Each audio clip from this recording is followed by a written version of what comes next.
this is John Colo with DiscountJuicers.com. Today I have another exciting episode for you. We're not going to talk about juicers today. We're going to talk about another appliance that I use in my kitchen to preserve my food and to allow me to eat more fresh fruits and vegetables because they are the healthiest foods on the whole planet.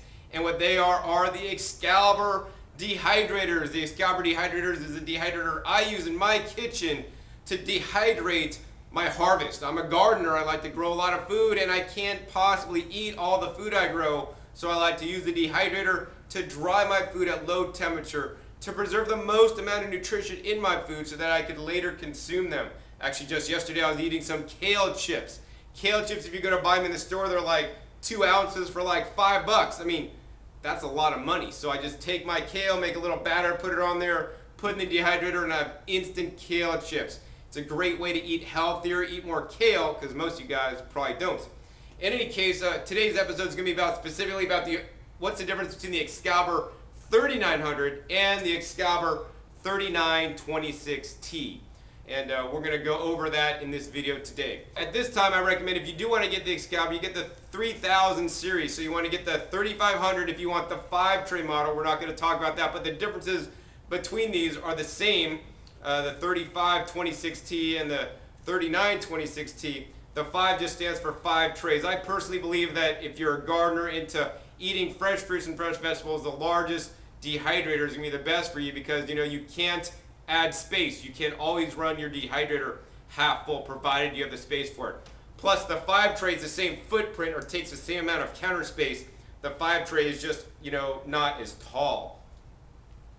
The other thing that the 9 tray allows you to do is actually you can take some trays out and put things in there like yogurt to, like a mason jar to culture your yogurt and do other things. So there's a lot more flexibility just because it is that much larger. I have other videos if you are interested in learning what dehydrator may be the best size for you.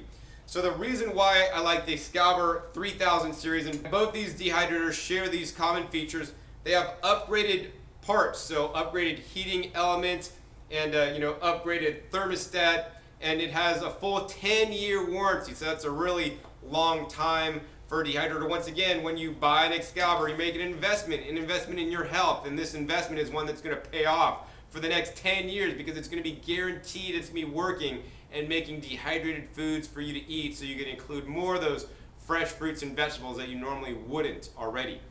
So aside from the 10-year warranty and all the same upgraded components, the only difference between these guys are right here. On the standard 3900, you have a temperature control or thermostat, and you could set that from like 85 all the way up to like 155 degrees. Over on the 3926T model, you once again have that same thermostat. You can set from 85 all the way up to 155 degrees. But on this model, it has a built-in timer. So you can set this timer to 26 hours, and when it's running, it actually automatically counts down and will turn itself off at the pre-designated amount of time. So this can come in quite handy for you. The challenge with that is that the model with the timer built in costs $50 extra.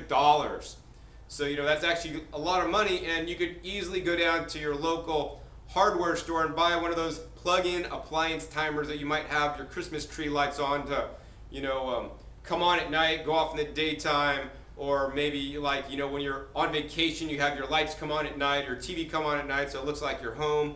Those same timers are maybe like $5 to $10, $15 depending on the features and what you get. You could get all these computer controlled ones or just very simple ones. And that's a lot cheaper than buying the timer built in, although some people want that timer built in. Now another reason why actually not to get the model with the timer is because the standard 3900 model comes with this book. This is actually called the Preserve It Naturally book. This is a $25 retail value. I mean, literally this book is like almost 200 pages on how to dehydrate everything, including for camping, backpacking, making smoothies and beverages, stuffed fruits, making yogurts, herbal teas, how to make jerky and things like that, and fruit roll-ups.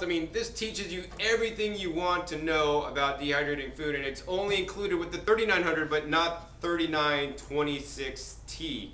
this book would have to be purchased separately. So now you've got to pay $50 more for the timer, and then if you want the book too, it's another $75 extra. You know, for me personally, I'm a pretty frugal guy. I'd much rather get this unit and then actually buy the timer separately. That being said, there are pros and cons to having the timer. Like whenever I put something in the dehydrator, you never know how long it's going to take. I mean, you could say, oh, apples take 12 hours or 10 to 12 hours, and that's generally accurate, but if you cut your apples thicker, they're going to take longer. If you cut your apples thinner, they're going to take shorter. If you have your temperature up hotter, it's going to decrease the time. If your temperature is pretty cool, it's going to increase the time. There's so many different factors. It also depends on your local humidity. So in Las Vegas, Nevada, where it's really arid and dry, things are going to dehydrate faster than if you live in, you know, Hilo, Hawaii, where it's nice and moist. It's going to take a little bit longer to take the moisture out of the food because the air is so moist and you're kind of working against that already. So what I like to do is actually when I'm running my dehydrator, I like to go around every, you know, couple hours and check it and see where we're at. And also I like to sample when I'm dehydrating to see how it is. I mean, when I first got my dehydrator, there'd be times when I just would eat everything in the dehydrator before it was even all done because it is that good. So I just encourage you guys to just, you know, constantly check your dehydrator to see if it's done or not. If you set the timer, you may set it to go off too early, which means your food will not be done. It'll still be wet, and if it shuts off when it's still wet, it may mold and go bad on you. Or you actually may shut it off when it's actually gone too long and then you're wasting electricity. Or you may shut it off when it's just right. And even if you shut it off when it's just right, you know, if it shuts off and it's just right, but then you're at work all day and then you come home from work and it's been off for 8 hours and you live even in San Francisco, California, where it's nice and foggy and more humid than other places of the country, you know, the food will actually rehydrate just sitting in the dehydrator just in ambient air. I mean, that won't happen in Las Vegas because it's so arid.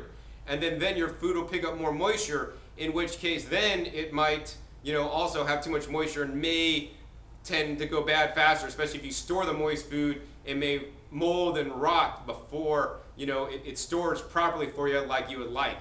So that's why, you know, I like to just have the dehydrator that just runs continuously, and I'll turn it off when it's ready, and when I see it's ready, and I'll empty it. If not, I'll leave my stuff in there dehydrating because then I'm assured it won't go bad, and then I'll just empty it as I need to.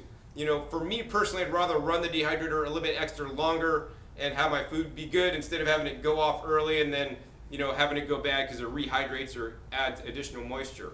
So, you know, no matter what Excalibur brand dehydrator you get, you know, these are the dehydrators that have been around in America, and they're made in the USA for a long time. And, you know, these are workhorses. These are just going to be work straight through, give you very little hassle, and just work right for you the first time. That being said, if you are into what's called living in raw foods, you do want to be aware that you want to set your thermostat on your Excalibur for 105 degrees. That's because the Excalibur, although you set it at 105, it will fluctuate 10 degrees above and 10 degrees below. And many people into raw foods want to keep their foods below 118 degrees, which is where the enzymes are set to start degrading and whatnot. So I guess that's pretty much it for today's video, talking about the differences between the 3926T, the timer model, and the standard model. Once again, only difference is this one has a timer. This one does not include the book. This one does not have the timer and does include the book. On a personal level, I do recommend this model with the book. It's so much valuable information, and if you do want a timer, I recommend you go out and buy a standard appliance timer. So hopefully with this information you've learned more about the Excalibur dehydrators that I like so much. Once again, my name is John Kohler with DiscountJuicers.com. Be sure to visit DiscountJuicers.com/YouTube for special promotional offers for our YouTube visitors.